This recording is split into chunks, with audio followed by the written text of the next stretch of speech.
السلام علیکم. امید کوم چې تاسو ټول به ښه یاست. نن په دې ویډیو کې موږ دا ګورو چې نیچ څه دی او نیچ به څنګه سلیکټوو، خپل د ویب سایټ، خپل د ویډیو کانټینټ، هر څه چې هغه دپاره به موږ نیچ څنګه سلیکټوو. او نیچ ډېر ضروري ټاپک دی. تر اخره دا ویډیو ګورئ او ډېره کوچنۍ مختصره ویډیو ده او پریکټیکل یې درښیم. نیچ هغه ته وایي چې یو شي باندې کار کول باندې په یو شي باندې په یوه خوا باندې کار کول، لکه چې ریل اسټیټ، بزنس، کانټینټ کریټر، ویډیو ایډیټینګ، کاسمیټکس، الکتریک، کلوتھس یا کپڑے، کالی، هر مثال دارنګه شی راځي. الکتریکس و، میکینکس و، شاپس و، دا ګرده یو نیچ دی. هر یو باید په دې نیچ باندې کار وکړي، خپل تر نیچه پورې کار وکړي، د هغه نه اخوا باندې کار ونه کړي.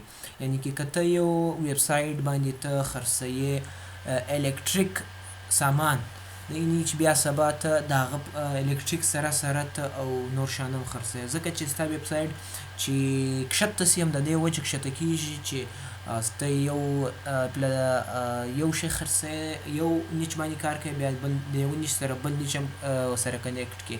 نو الګوریتم د هر یو نن سبا الګوریتم یعنی ای آی، هر یو ای آی لري. نو ای آی اول ستا کانټینټ ګوري، ستا ویډیو ګوري، ستا پروډکټ ګوري، ستا هر کانټینټ رایټینګ ګوري، هر څه چې هغه ګوري، هغه بیا کنفیوز سي چې دی په کوم شي کې زه رینک کوم، دی د ده نیچ څه دی.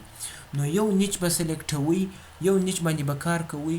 او نیچ ما در وښوي لکه بزنس سو، کاسمیټکس سو، کپړې سوې، الکتریک سو، میکینیک سو، او داسې نور شیان، ډېر شیان دي. دا رقم میډیسن سوه. پر دې یوه شي باندې به تاسې کار کوئ. اوس راځو یو نیچ د درښیم لکه دا کاسمیټکس. دا کاسمیټکس صرف او صرف کاسمیټکس سامان خرڅوي، بل شی نه خرڅوي. او دغسې به بل اگزامپل درکړمه، کلوتھس زه وومه. نو دا یو ویب سایټونه چې یي دا ګرده دا صرف او صرف کپړې خرڅوي، پر دې کې دی بیا بل شی نه خرڅوي. وګوره دا ټوله دی بیا کپړې خرڅوي، کالي خرڅوي. د دې علاوه نه دی بل شی نه ورسره ګډوي، هغه په دې وجه چې دی د ده نیچ دغه دی. نو چې دی بل شی ورسره ګډ کړي، دی اوس کالي خرڅوي، دی اوس دلته الکتریک سامان هم خرڅ کړي، نو د ده ویب سایټ به ډېر ښه وي. د ده ویب سایټ باندې اوس ښه ویزیټر راځي. نو که بیا د بل نیچ ورسره ګډ کړي، بیا به ویزیټر هېڅکله نه وي را روان. ولې چې دی یو فیمس ویب سایټ نه دی. اوس لکه دراز، امیزون، دا خو یو غټ مشهوره پلیټفارم دی چې هغه ته اول خلک ته هغه ویب سایټ معلوم دی، هغه ډایرکټ راځي. نو دا چې اوس نوی ویب سایټ جوړ کړي، باید یو نیچ باندې کار وکړو. او راځو په یوټیوب باندې هم تاسو ته درښیم. دا یو دی، دا صرف ریاکشن او روسټینګ کوي. دا نور سو، دا ګیمر دی، دام ګیمر سو، دارنګه دا ګرده هر یو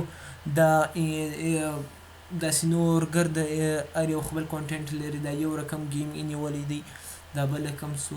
نو بس دارنګه زیات هر یو خپل نیچ شي، خپل نیچ سلیکټوي. اوس ګورو په ټایپ اف نیچ کې بیا څه شته. یو مایکرو دی، یو میکرو دی. راځو مایکرو وایي. مایکرو چې شته، مایکرو هغه ته وایي چې اوس لکه کاسمیټکس کې بیا دننه یو دغه واخلي، لکه میکاپ سو، لکه میکاپ دننه چې ته راسې، دا وګورې آی شیډو سو، آیبرو سو، دا یو مایکرو دی. او چې په نیچ کې بیا په مایکرو کې کار وکړې، هغه باندې به ته تر ټولو اسانه رینک وکړې پر ویب سایټ باندې، که په دغه باندې هره خوا چې نیچ سلیکټ کړې. آیبرو سو، آی لیشز سو، دا یو دغه چې ته وکړې آی سو یا ټوټل آی سو، دا مایکرو راځي. دې باندې چې ته کار وکړې، ډېره په اسانه ته مخ ته تللی سي. بیا راځو میکرو وایي. میکرو چې شته وایي، میکرو و دې ته وایي چې په یو کاسمیټکس دې ونی، په کاسمیټکس کې بیا دننه ټوټل میکاپ دې ونی. میکاپ کې آی سو، پیس سو، لیپس سو، نیلز سو، ټول اسسریز ولا نور داسې شیان دي چې هغه په میکرو کې راغله.